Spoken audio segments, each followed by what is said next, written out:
Well, thank you everybody for listening to another episode of Simply Finance with Shane White. I am pumped today to have Jessica and John Waller on the podcast today to talk about their brand Humble Nut Butter. So thanks guys for joining. Thanks for having us, Shane. Do you guys want to give a little intro for everyone listening? Just a little bit of, where you're from, what you guys have done, and maybe just a little bit about the brand before we kick it off? Sure. We are both Midwesterners. I grew up in Michigan, spent most of my adult years in Chicago, and we moved to Minneapolis about 5 years ago. And John's also from the Midwest, but also kind of grew up in Pacific Northwest.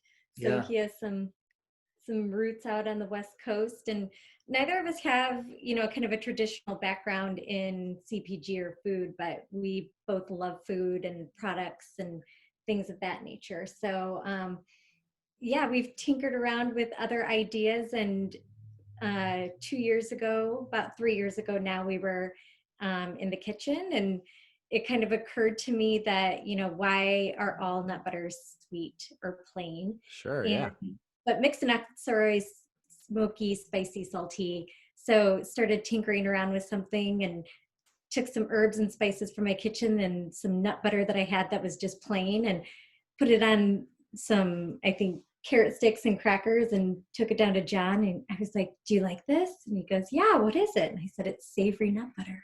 So the first batch you guys liked. That's impressive. I don't know that it was necessarily a batch. It was like it's interesting. Okay.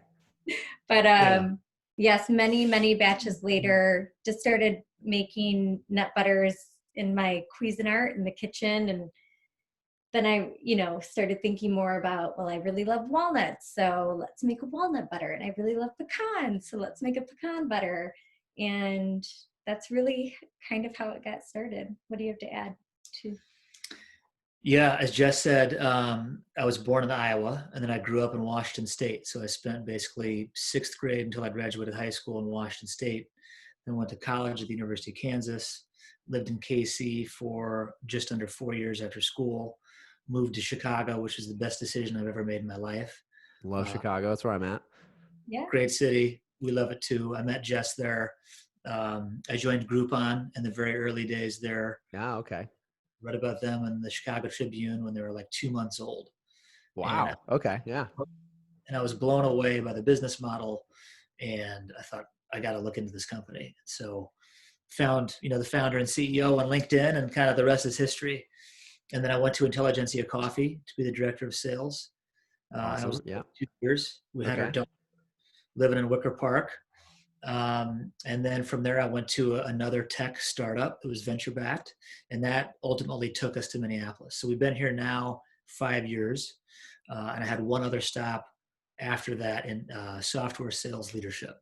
Got it. Okay. So you guys have done all kinds of fun stuff, and not a ton in food and beverage, which is wild. Yeah.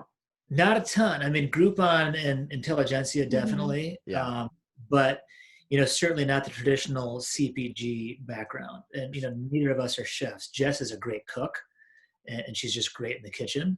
And she created the recipes basically kind of by hand and in her own head. I was just tasting every batch that she made. Love it. But we spent close to a year on recipe development and surveying friends and family until we got to a point where we were confident enough that we launched our signature flavors. Got it. Okay. That's really cool. Did you guys, like, the first question I kind of had was, it sounds like you guys both had, you definitely were in your own career lanes and just kind of, working your way up in different ways. What was kind of like the path from like that first taste you had of the savory nut butter to, like, I guess, like, when did you guys decide, like, this is something we're going to actually pursue and we're going to maybe like leave our current jobs to start this? I'd be so curious, like, how you guys worked through that. Yeah. So as Jess mentioned, we've had a lot of ideas over the years, one of which was an apple cider vinegar beverage company. Oh, okay. We were living in Chicago. This is like going on 7 years ago now. But we backed off, basically the timing was not right. And, we've had great careers. It's gone well. We've learned a ton, collectively we've worked for 11 companies, Oh, wow. across our careers post-college. But when this idea came to us, we were also thinking about a different concept entirely. And when we realized there was a void in the market for this, that was something that we wanted to pursue further. Not to mention, we've been sick of all the sugar and sweet foods out there. Right. Sure. You may have seen a documentary called Fed Up. Yeah, I actually have seen that. Yeah. Yes, I have. On Netflix, right? Well, yeah, but this is like even pre-Netflix. When did we see Fed Up? No, we saw it on Netflix.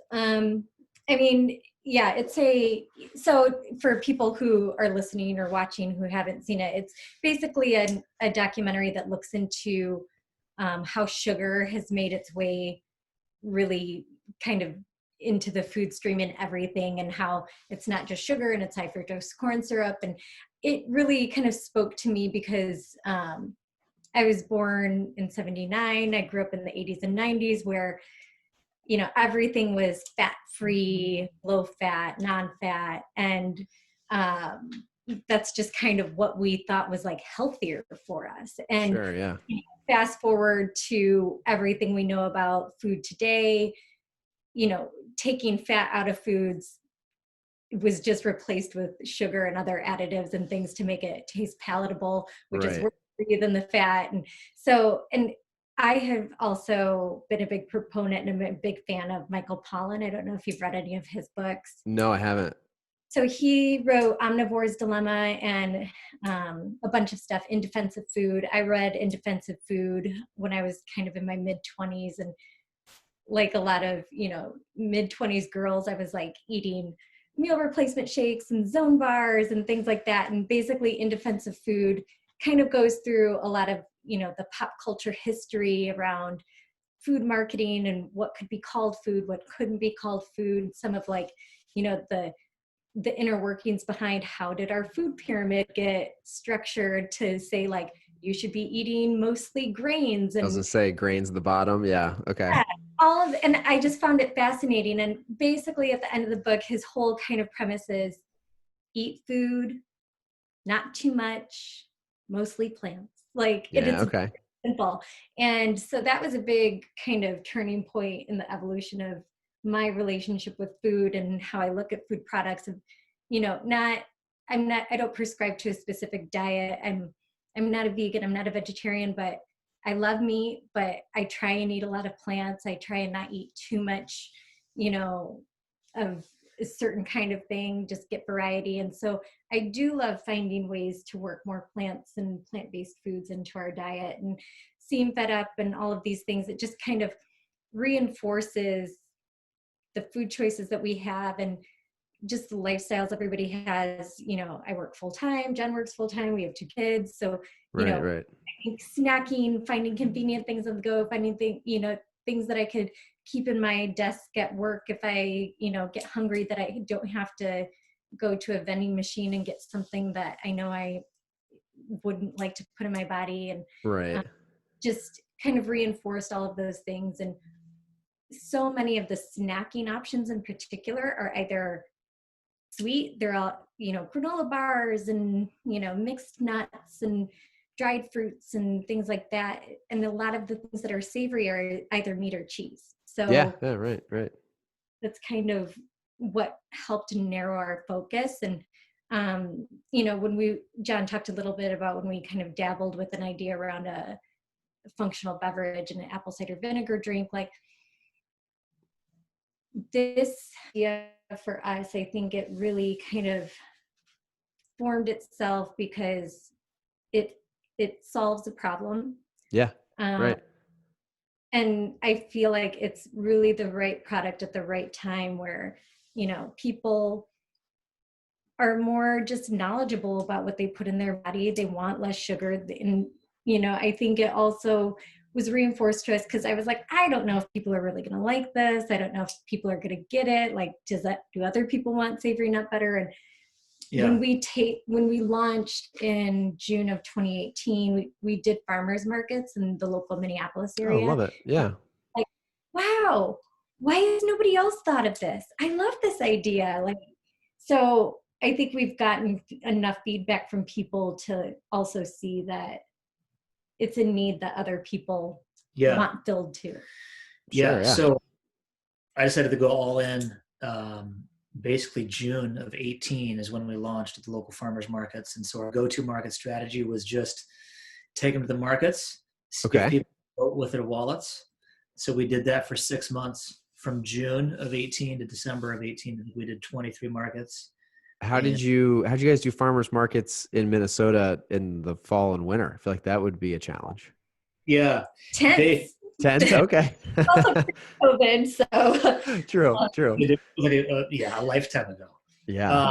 There's some indoor markets. Okay. And but they also have like warming huts, and people are pretty hardy up here. I mean, we're used to.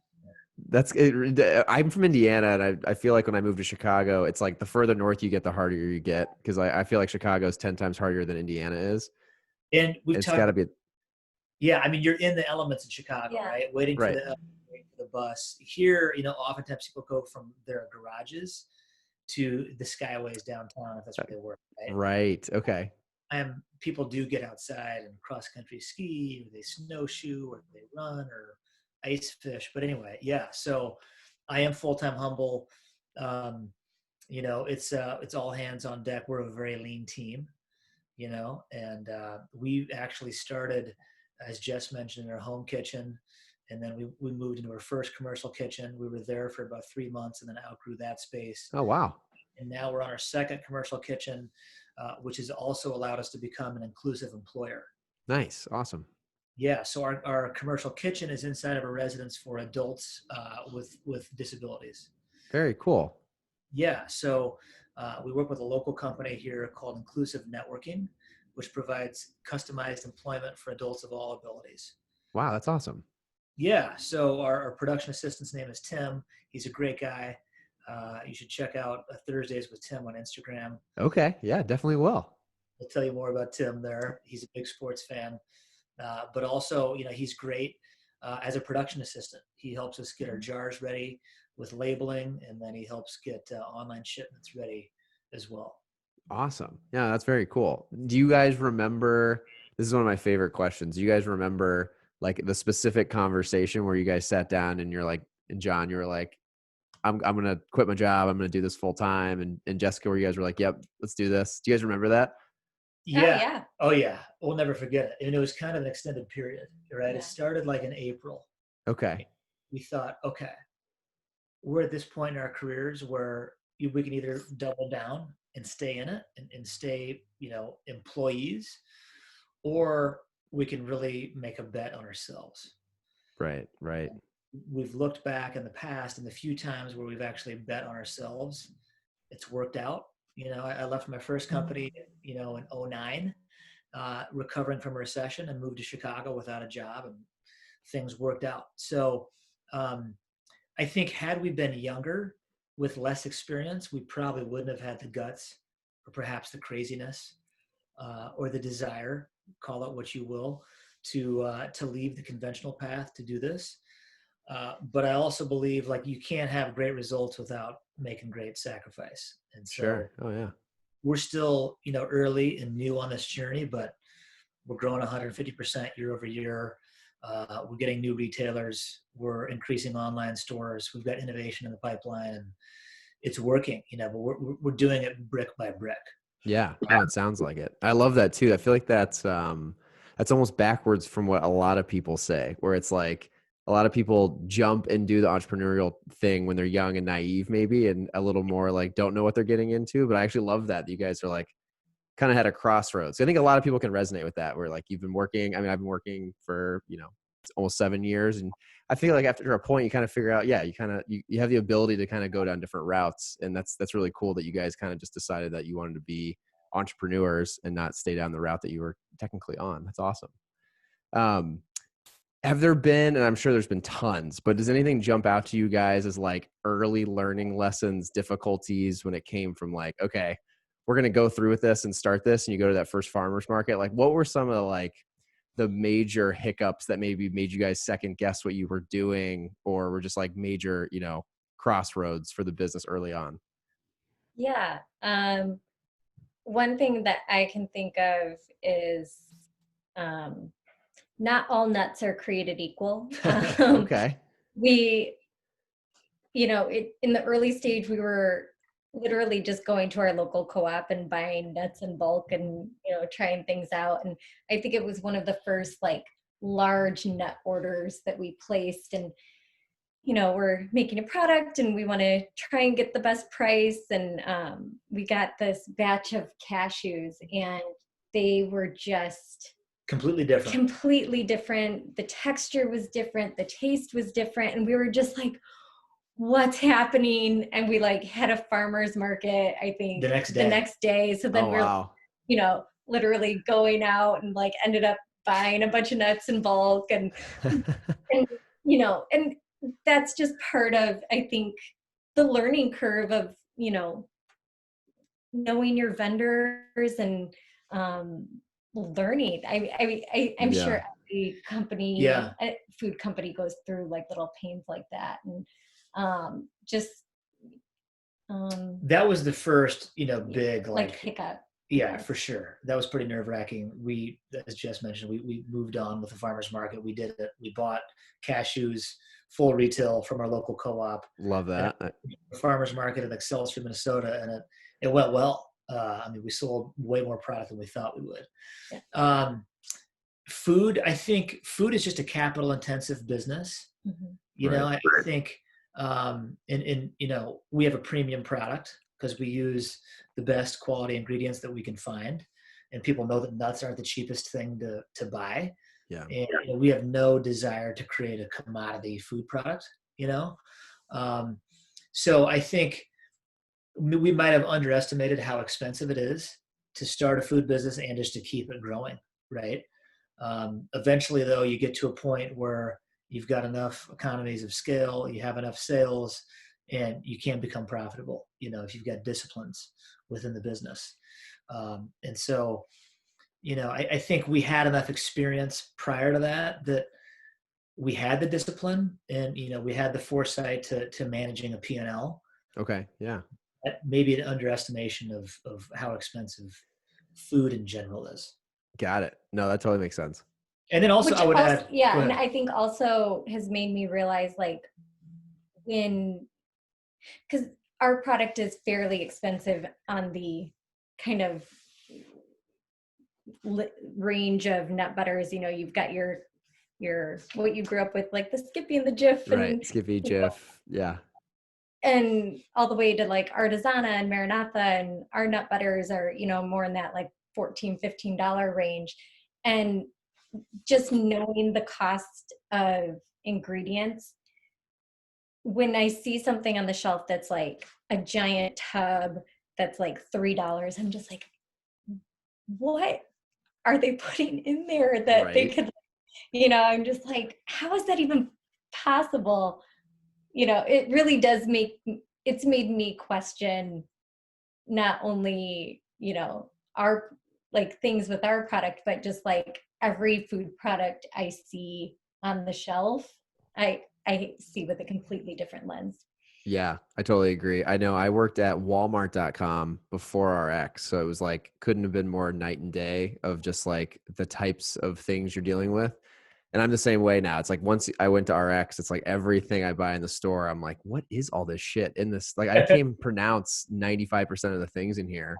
I think one of the things that I thought was interesting as I was trying to research and learn more about your guys' brand was, you guys just hit on it, but was like the premium price point for you guys. And obviously with my background at RX and I work in finance, I was curious for you guys, like how did you guys, obviously you kind of put yourself there by wanting to have a very premium product, which totally makes sense. Has there been, for people who are interested in starting a food business that listen to this podcast, has there been challenges with being in the premium end of the spectrum on the shelf? Has there been, I guess, what are some of like the pros and cons for you guys? Because I know my own personal experiences, but I'm really curious to hear you guys, your perspective.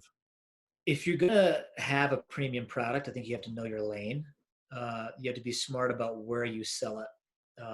And what those customers are doing at the store, right? Sure. And where they're going to shop. So, we've been intentional with every single store we've gotten into, from the farmers markets, we got to the local co-ops, Generally, you're creating or curating a list of organic products, premium products, not a lot of GMOs at the local co-ops. We Right. did well there to open the doors to Whole Foods, which opened the doors to Kowalski's here, which is somewhat conventional, but still more of a premium store. Definitely. So we haven't approached the discount of the conventional stores yet. Okay. Um, and I think, everybody preaches authenticity, but, if you're going to claim to have a premium product, obviously the price will reflect that, but the ingredients have to match that as well. Definitely. So buying certified organic herbs and spices and nuts. We don't have those certifications yet. We will soon enough. Once we outsource to a co-manufacturer, we'll have those certifications. Okay. Yeah. So yeah, it's a combination of ingredients, packaging, and the place where it's being sold. Got it. Okay. But not everybody. So we see premium as being an advantage. There's advantage in differentiation for sure. But also at places like Whole Foods, I mean, people that shop there generally are they're well-informed consumers, right? They're Definitely. spend a little bit more if it means it's going to impact their health, and they might be a little bit more curious when it comes to their diet, right? So, and I'll just add to that I don't think we set out to be like, we want to make a premium, like high-end nut butter. Like, I would love for it to be more affordable and be more accessible to a larger audience, but it's just, and this is kind of part of our learning process in this whole journey, expensive, quality ingredients are just expensive. So for sure. It's premium because of the quality of the ingredients. But I don't think we set out to like, oh, let's create a really expensive product. It just kind of happened that way. Yeah. I also think, though, our priorities in this country may be a little out of whack, right? We place value on certain things and we devalue other things. It also, we used to make this comparison all the time when we could actually sample and talk to people. Right. The good old days. The good old days.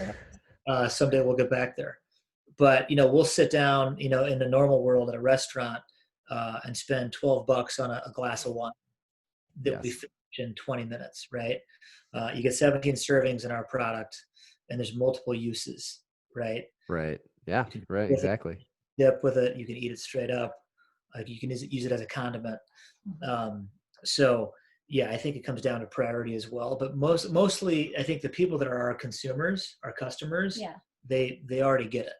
They're willing to spend more for a quality product. And I think you see that across the board with all sorts of different products, like the cereal market. Like, I think if you had told, somebody like 5 years ago, like, oh, consumers are going to be buying, this quality premium cereal for $10 a box compared to like, I don't know, a box of Cheerios is probably like $3 or something. Right. Like, that's crazy. But it's like, you look at Magic Spoon, you look at, there's a bunch of other like Three Wishes. We've had 3 Wishes on here before. Yeah, exactly. There's a local company called 7 Sundays that just launched a similar kind of grain-free, high-protein cereal. It's like, so, and I wouldn't necessarily call those like premium high-end products. It's cereal, it's breakfast cereal. Sure, but yeah. they have quality ingredients and it's not garbage that you're putting into your body. So people are willing to pay for it. Right. I think that's just a change of preference that a lot of consumers are going through right now, especially in the food space. I think about Siete Family Foods as well. Better alternatives to what's out there. The price point reflects it, but obviously they have enough consumers that continue to buy their products that they continue to grow. Right.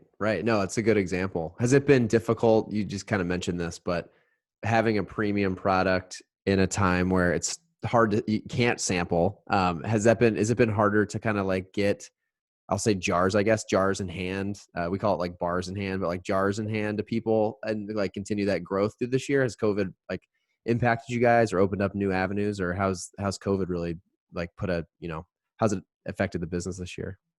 Yeah, we have been an omni-channel business pretty much from the beginning. We got on Okay. Amazon very early, and then we sell on our website and another online platform called Bubble Yeah. Goods. Oh yeah. So we certainly saw a surge in Amazon, basically March through May for sure, and our velocity slowed a little bit at grocery during that time frame. Panic shopping was happening. Right. People, and they wanted to get out as quickly as they could. They were not exploring. They're getting like Yeah. the familiar things, and they're getting out. When that dropped off and normal shopping behavior resumed, we saw our velocities pick up again. Who knows what's going to happen towards the end of the year? I hear that we could have more lockdowns coming, Yeah. so we don't know what that's going to mean for grocery business. But not being dependent on any one channel, I think, has been advantageous for us for sure. But also going into the holidays, we're in the specialty cheese section here in Kowalski's. Okay. So, people will be making meat and cheese boards, I was and gonna they say will it's a be, good spot. it's a good Yeah. spot. People are going to be walking the perimeter of the store, and, whether or not they're having their typical Thanksgiving feast for family, they may not be doing it, but they're going to have like a virtual Thanksgiving. They're going to need to have provisions there. So, Right. hopefully that bodes well for us. But we also don't know what to expect, right? You Right. can't. So we've also looked at more digital strategies, of course. Working with influencers, working with chefs. We've got some creative ideas that we're in the middle of working on right now. But yeah, it is a challenge for sure. It's a challenge to have a differentiated product. There is some consumer education that comes with that. It's not the traditional, PB&J use type of nut butter. Exactly. Yeah. And also the pandemic, and there's a lot of people out of work. There's a lot of people hurting, which is tough right now. You could make the argument that Whole Foods is somewhat immune to that. But we're also, small enough right now that we're not that susceptible if we would be bigger. Yeah. Yeah, for sure. That makes sense. And it sounds like you guys have been very methodical about where you guys mentioned where you're getting distribution points too. So how have you guys been thinking about that? I mean, I know you guys are very young and you're getting into lots of great doors, but how are you guys thinking about like the continued growth of Humble Nut Butter when it comes to distribution? Yeah, and so we're in this place right now where we're kind of going from being a local kind of boutique maker brand to a national brand. And there's just an FYI, we have a 6 and a 4-year-old that are looming outside the Love door. it. Love So, it. They're as we speak. I was gonna say with COVID, this is part of the course for podcast. My dog barked. I'm sure you heard that. So it's everywhere. um, so not being able to sample our product is a bummer. So we're working on a strategy. So back to my original point. Right now we self-manufacture. We are And we running self-distribute. and we self-distribute. So we're running up against a wall of, John is really the master when it comes to sales.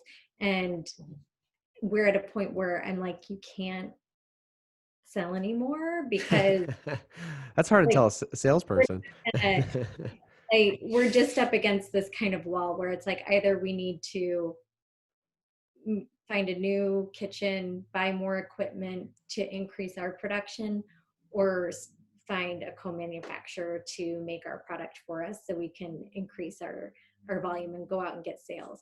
And we're pretty close to making that decision, which will be really exciting because it'll just free up time and bandwidth to, some people are like, oh, are you going to miss it? And I'm like, it's one of those things where we'll probably look back on it and be like, oh, it was so fun. Like, filling the jars ourselves, labels. And it's like, but right now it sounds pretty dreamy to not have to do that. Yeah, I bet. But it is a little bit like handing over your child and being like, are you going to, well, this is, the mixing and all the things. And, but having that manufacturing offloaded will open up the doors for us distribution wise. It'll allow us to get into nationwide channels that we just would be more difficult for us to get into now with our current manufacturing situation. And it'll also open up some innovation in terms of single serves and snacks and Oh, other awesome. that we're going to launch. Yeah. So keep an eye out for that coming in 2021. And I think really our new products and our increased distribution will really drive our sales strategy in the next 2 years in terms of what aisles we appear in, what kinds of brick and mortar we appear in, trying to crack that, nut for direct to consumer. So, in some ways, COVID's been a really good lesson, I think, for us and a lot of different brands in terms of, it's not good to have all your eggs in one basket. So Right. Yeah, 100%. Well, and you guys are on Amazon, your own website, and growing distribution in store. So it sounds like you guys have a nice spread across the different omni channels. So that's fantastic. The one thing that stood out to me when you guys were just talking about that I think we hit on at the very beginning, but obviously you're husband and wife. So I think it's always interesting to ask couples who are starting businesses together, how has that been? Like, I'm so curious. When I talked to Margaret and Ian Wishingrad of Three Wishes, it's just very impressive to me to meet a couple who seems like they kind of have it split down the middle and they're just running a business and have it all figured out. Can you maybe just explain to people who are interested in doing that themselves, just like what some of the learnings were on like how you guys split up duties and like who was in charge of making what decisions and just how you guys decided to kind of go about that route of starting a company together? That's a great question. I think we continue to learn. I mean, we've been together a long time. We know each other really well, but we've never worked together on a startup that was created from nothing, right? Right. Oh yeah. You learn a lot about yourself and you learn a lot about your partner throughout that process. Jess and I definitely have overlapping skills. I think we think about the brand and marketing and sales through the similar lens. Jess tends to be a little bit more analytical than I am. She's a learner. She's a tinkerer. She's also really creative. I mean, she plays the cello and she created the recipes. Yeah. I kind of go into like execute mode, right? Okay. I have a lot of lists. I like to get after it, right? I want to hit goals. And part of that is just how I'm wired. Part of it's because I've been in sales for now 15 years, right? So in terms of dividing and conquering, that's also, I mean, it's kind of a daily thing. yeah. I mean, I almost feel like it's a lot like parenting in a way. Okay. It's like you have different roles, you have, different strengths. It's really hard, keeps you up at night. It's really expensive. Lots of similarities. Things where, I don't know. I mean, I would definitely say it's not for everybody, but it works for us. And I think, before we had Humble in our lives, a lot of what we would talk about with each other were our jobs. So it's just kind of taken that place. I think probably the hardest thing about it is, if you have a bad day at work, Right. you can't really like vent about it. It's not like there's no like separation between work and home. And I think we've both gotten better to be like, no more Humble talk. Like, yeah, you gotta shut it off. Yeah. You gotta shut it off and watch a stupid show or a game or something to like have a break. And I'm so happy sports are back. Oh, same. Yeah. 100%. No, it's a good point though, because like especially now, right? Like if before COVID, maybe it would have been a little different if you guys had an office or something. But now, if you guys are both potentially working on Humble at home, and then you have kids, and then your evenings are, you got to figure out a way to turn it off. That's really good advice. Yeah, I mean, we definitely try to compartmentalize. When we're with our kids, we want to be with our kids, right? So dinner time, business conversations will creep in, and we do want to give them exposure to the business. They think it's cool. Yeah. Oh, You that's know, cool. Yeah. yeah, they like the product. We're working on a redesign in a smaller jar, and just showed it to our daughter last night. She's like, you have a creative eye. What do you think? Which jar do you like? And she was very decisive and chose the same Wow. design that Jess liked. Right. So Oh, it that's will funny. be, but we want our kids to have, a good kind of the typical innocent childhood, Sure. right? Oh, yeah. And the stresses into the dinner conversation about the business. Got it. Same time, we want to keep it real, and we're very honest and open with each other. I think you have to be willing to like put your ego to the side and admit when you're wrong about something, or ask for help if it's something that you don't know the answer to. And I think we've been able to make it work. And yeah, I mean, I think when we get to a point where we're fully scaled and we're both in the business full time, we're going to see dramatic growth, because we've done all this basically with 1.5 people, Yeah. just Right. a full-time job, right? So It's impressive.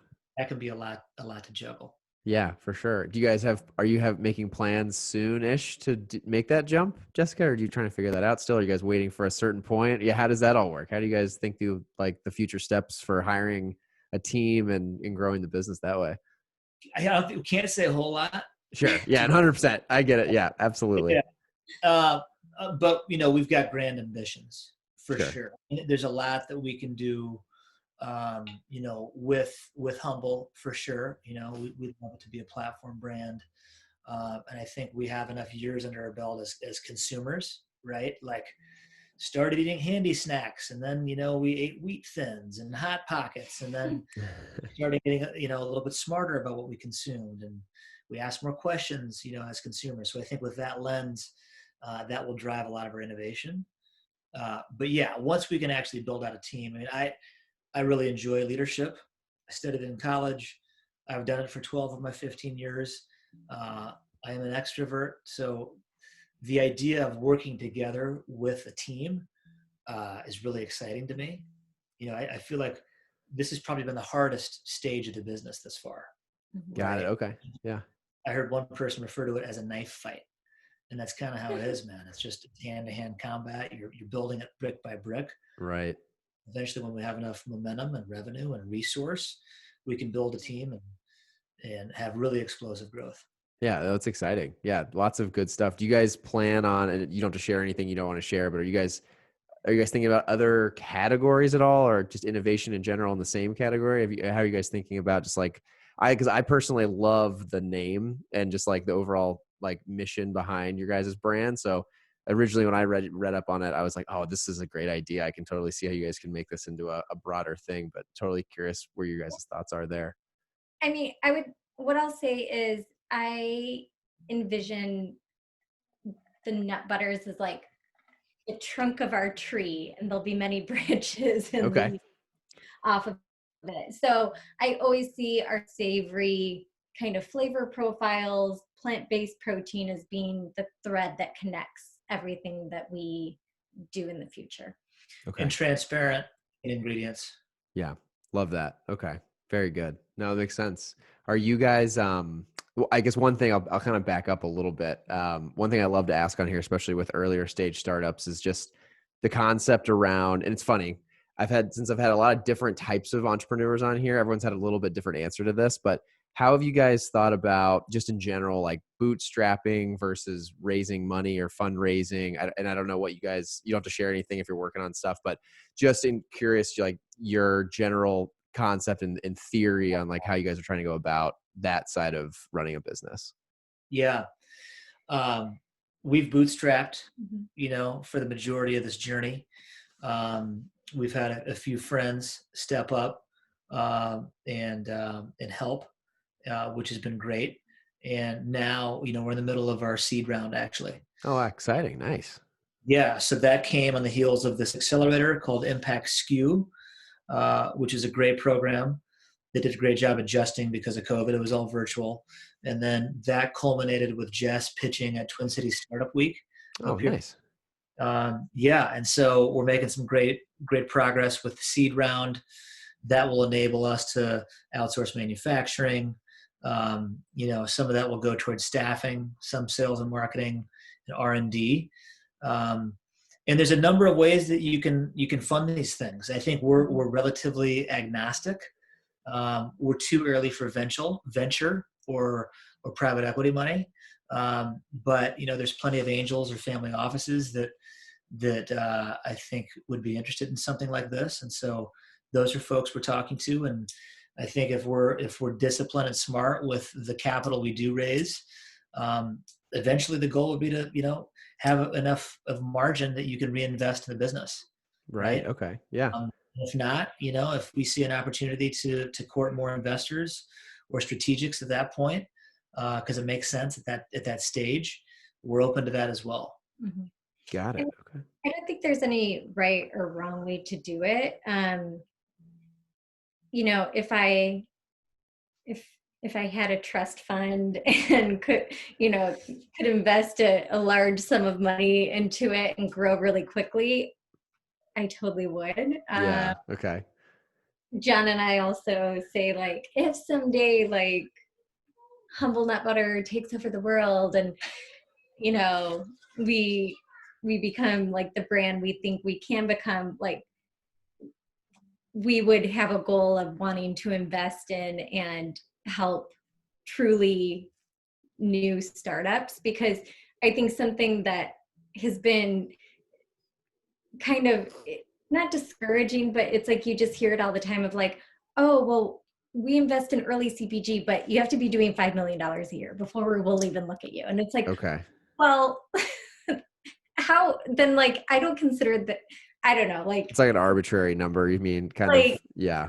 Yeah. Like, are you an accelerator or are you like truly like an incubator? Because it's like, if you're already doing 5 million, like you have distribution, you have right manufacturing, supply chain, and you're just, going to this next level where it's like, and I think part of it is also just culture right now where people really want a guarantee of their investment, and they want, like, well, we want to know that it's going to be a sure deal, or we want a 10x return. And so I think now is a hard time for us to fundraise because we are so early. Well, yeah, and the pandemic, and election. Yeah. I was gonna say there's like three major things, right? Yeah, it makes it tough. Has COVID and the I hadn't thought about the election, but has the election actually been pretty? Is it made fundraising difficult this year? I don't think so. Sorry, we have maybe a guest. Oh, guest. That's fine. There you go. So hey, we're actually live, Maeve, on say hi? A podcast interview. Hello. Welcome to the show. We have a guest. We do. This is Maeve. You want to say hi, Maeve. Hi. How are you? Humble Nut Butter. What's your favorite Humble flavor? Cashew. Cashew. Okay, awesome. I heard you're helping with the new design. Yeah. Did you pick out a new design last night, Maeve? Pick out a new label. Yeah. To answer your question, though, nobody really brings up the election necessarily. I think it's on people's minds. Okay, sure. Yeah. And some of it is, I think, is it's location based, right? Right. The Twin Cities is not Austin or Boulder or Chicago or the coasts, right? True. Yeah. Which is interesting. There's incredible knowledge up here in food. We have a deep history in food manufacturing. Minnesota is hot in that, actually. I don't know if it's a well-known thing. I do, just because my family being in the food industry, I hear about Minneapolis. They always are going up there for something. But yeah, there's tons of talent here. Not a ton of early stage investors for food. Most of the investors right now are for healthcare or ag or tech. Got it. Okay. Right? Okay. That's the gap, and maybe someday we'll address that. Who knows? Yeah. It's an obvious place to focus if I had enough cash to invest. Sure. Oh, definitely. No, absolutely. Did you mentioned earlier, the one other major thing I was curious of is you guys are omni-channel, you're on Amazon, you're in e-commerce. Did you guys partake in Prime Day, or have any of those? Was that like a major mover for you guys this year? Just because it's a recent topic. I've been talking to a lot of people about how their Prime Day went. So I was curious for you guys. Yeah, Prime Day was great. We Awesome. did, like 50% of our monthly number, over those 2 days. Wow. Congratulations. Thank you. And then, we've done some lightning deals as well. Okay. Fantastic. Yep. Uh, we've got an agency up here that helps us, and they've been great to work with. And they're just trusted experts in Okay. the marketing space. But Amazon it's been consistent. The beauty of Amazon is that there's really no seasonal dips. It's Sure. all on. Yeah. Uh, and to an extent, you can kind of control the volume. It's really just a question of how much do you want to spend in advertising on a monthly basis. Right. Right. So what we got to do is make the determination: do we want to focus on profitability in one given month, or do we want to focus on growth? Right. Where things stand, we kind of make that judgment call, and then we work with our team to execute. That's awesome. That's very cool. No, congratulations on that. I know there's been a mixed bag of how Prime Day went for everybody, so that's awesome to hear. Really, the last couple questions, I think the one we've kind of hit on a bunch of different pieces of it, but I love to ask entrepreneurs on here. For anyone listening, who wants to start, whether it's a food company, a beverage company, or just any sort of company, what do you guys believe is the most important step of just going 0 to 1 and actually going forward with the idea? I love the idea of a farmer's market in a normal world. It's one thing to have a great idea or a beautiful pitch deck or a design. It's another thing if actually strangers will spend money on it. So Sure. Oh yeah. I would encourage people to get out of their comfort zone, and but also you don't want to spend too much time in risk getting paralysis analysis. Okay. Sometimes you get out there and see if Mhm. strangers will buy your product. Yeah, I think that's one like balance John and I have. I think I probably would have tinkered with recipes for another 6 months to 6 years. Okay. Yeah. Yeah, just it's good. Like this is it. Like let's go. And I'm like, okay. So But yeah, it seems like a good balance that you guys have too. Like I can tell that's definitely where you guys have the yin and the yang with business is, because if you had two people who wanted to spend 6 years on it, you guys would be far away from launching your first product, right? right. I'm also the chief idealist, and she's the chief pragmatist. Got Right? it. Okay. Yeah, Important balance. it Yeah. is. Um yeah. So I think there is one night John was like, I'm gonna turn Amazon on. And I was like, no, we're not. Like, you can see codes. Um, so, yeah, I think just taking the leap and giving it a shot, um, and not getting discouraged and bogged down in kind of some of the red tape. And, I Yeah. think in the very beginning, it was like, you need this certification and that license and this, you felt kind of nickeled and dimed. Okay. Um, Yeah. but so I think every step of the way has its own struggles. Um, yeah, just giving it a shot. Yeah. We spent a lot of time getting to this point, and it finally made sense to take the leap. There's a book called Choose Yourself by James Altucher that I read. Love that book. Yeah. You read it? I've started it. It's one of those books I have like 3 right now that I've started and haven't Yeah. finished. So it's like in my repertoire that I got to finish by the end of the year. Yeah. That gave me, the nudge, and You Are a Badass. My Okay. sister-in-law is an entrepreneur. She lives in Chicago, and she's like, this book actually changed my life. So I listened to it, just driving, making deliveries, like in the infancy, Okay. audiobook, and that was helpful too. And I would add, stay open to feedback. Don't be afraid to admit what you don't know. If you ask for help, people will actually want to help. They'll be willing to help you. Oh, Uh, love that. but you have to open up and show a little bit of vulnerability, because it's also a fun thing that people want to get behind. They want to support. I mean, a lot of people have dreams of doing their own thing, but they don't pursue them for one reason or the other. Right. So we don't judge anybody for taking the conventional corporate route. or we don't praise anybody for becoming an entrepreneur. Everybody's got um, their own motivations and needs, but I think early on, you got to be open and ask for help, but also embrace customer feedback as well. Okay. And just be ready to learn, because we've Yeah. really spent a lot of time reading and listening to things. And I mean, and finance is a whole different ball of wax in terms of the lingo of convertibles and equity and all sorts of stuff. So just be prepared to Warrants. learn. Warrants. There you go. You got to listen to his podcast about warrants. Appreciate it. Like, nice plug. I like it. Yeah.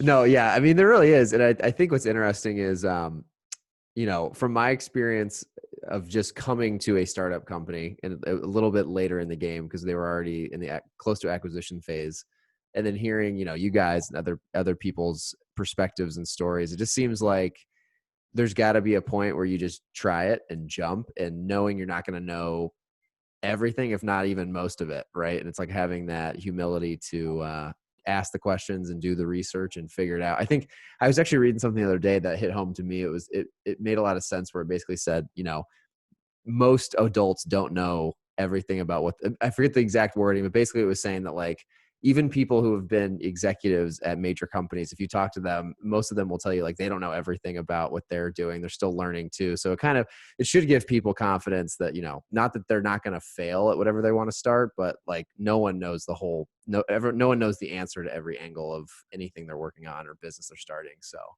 Right. And we've all heard about examples of people launch with a specific product and it pivots to something completely different, Right. And so you're just going to learn so much by doing it. And guess what? If it fails, you're going to be better off because you tried it. And so the next you come up with will be even better. Yeah. You're going to have chops to do it. We're just a proponent of actually taking the leap. That's what it all comes down to. So that makes sense. And then John, you jumped ahead of my next question. So Jessica, I'll ask you, any other favorite books that you would recommend to the audience? I love asking entrepreneurs on here that question. Like related to entrepreneurship? Just like, what's your like most gifted book, or like the book that if any of friends, family, anyone would ask you, like, what's your favorite book, most impactful book? Well, see, I'm much more of a magazine reader than books. Like when it comes to, I recently read the book Untamed by Glennon Doyle. And even though that's not like specifically like business related, I think it was, for this point in my life and like the struggles we're going through, and like, it kind of talks about living through your imagination, which I think for entrepreneurs could be a really, kind of touching thing to read about. So I'll give that book a plug. And then I read The Atlantic magazine is always on my nightstand, and like Better Homes and Gardens, because I like to be crafty. Love it. No, and it's funny. It's funny. I've gotten this before. People are like, they feel bad if they don't have like a business book, but I'm like, some of the best suggestions are like outside of that. You know what I mean? You got to have other sources of creativity. So I like it. I've spent years reading business books or self-improvement books. So I want to actually start reading more fiction. Okay. I got 2 more books for you. Let's go. Let's hear them. Of business and entrepreneurship. Shoe Dog by Phil Knight is amazing. That's on my list. I haven't read it yet, but that's been suggested on here quite a few times. Has it? Okay. Yeah. I wanted to bring something fresh. Okay. You Are a Message. I have not heard of that one. It's an incredibly quick, fast read. I think it's the author is Prof G. Okay. It's a marketing book. Got it. You Are the Message? You Are a Message. A Message. Okay. Got it. Fast read. It allows you to think about how you should communicate with your customer. Yeah. Oh, wow. Okay. Got it. I'll link that one. We'll give another plug to a fellow entrepreneur in Phoenix, the store Noons. Yeah. Noons. Where you can pick it up if you're in Phoenix. Okay. Love it. Oh, they actually have the book. Yeah. That's where we got the book. Noons. Yeah. Okay. Awesome.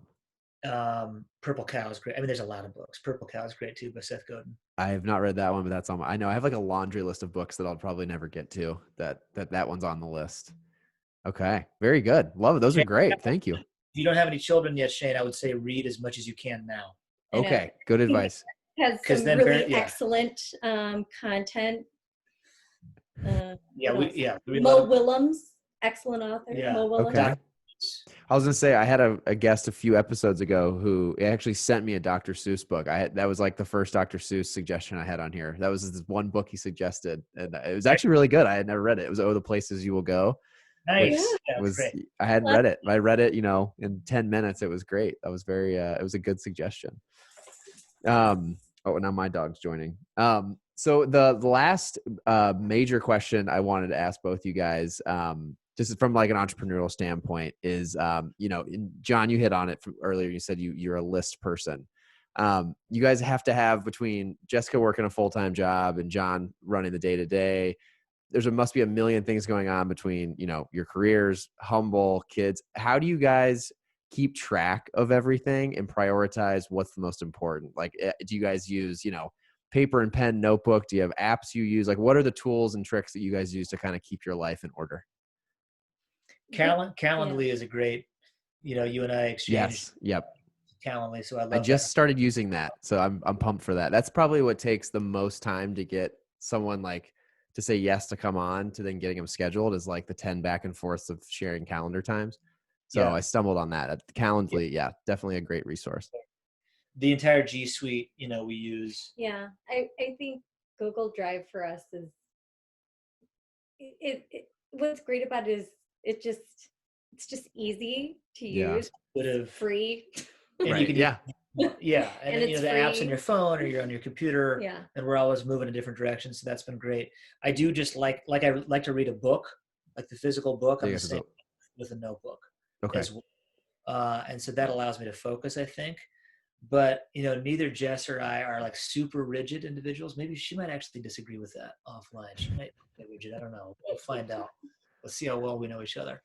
But our priorities, we know that they will shift in a daily basis, right? Okay. I mean, there's going to be, obviously fundraising is a massive priority, and so that's been a big priority for the last 3 weeks. So that will dictate most of our time, followed by sales. Sales cure all, right? And then that means the other more administrative things or even marketing related may take a back seat. So it's generally kind of the rhythm that we use. Mm-hmm. But also every day is an adventure. And so you have to embrace the journey in this world. Got it. Because there are a lot of things that are just out of your control. Like you can't control a pandemic. There's a major shortage of glass and plastic jars. Who knew? Yeah, Who knew? You can't control that. Yeah, for sure. Okay. You got to be able to roll with it. Some things anyway. Yeah. No, that makes sense. I think this experience has actually made you less rigid. Okay. Because interesting. Yeah, like there's so many things every day that just like parenting has, I think, made me less rigid too. Like you have to learn to let go as a parent of a 6 and a 4-year-old. Got it. I don't know where they get it, but they have strong wills. So and they don't have calendars, right? Yeah, no. But they, Maeve can tell time. And so, yeah, I have to know when to just kind of walk away. Otherwise it's going to turn into a battle. Sure. Okay. No, that makes sense. Yeah. And then Jessica's the same for you. Are you a notebook person and using G Suite? I'm less, I definitely like physical paper. I'm not as much of like a list person. Okay. John, and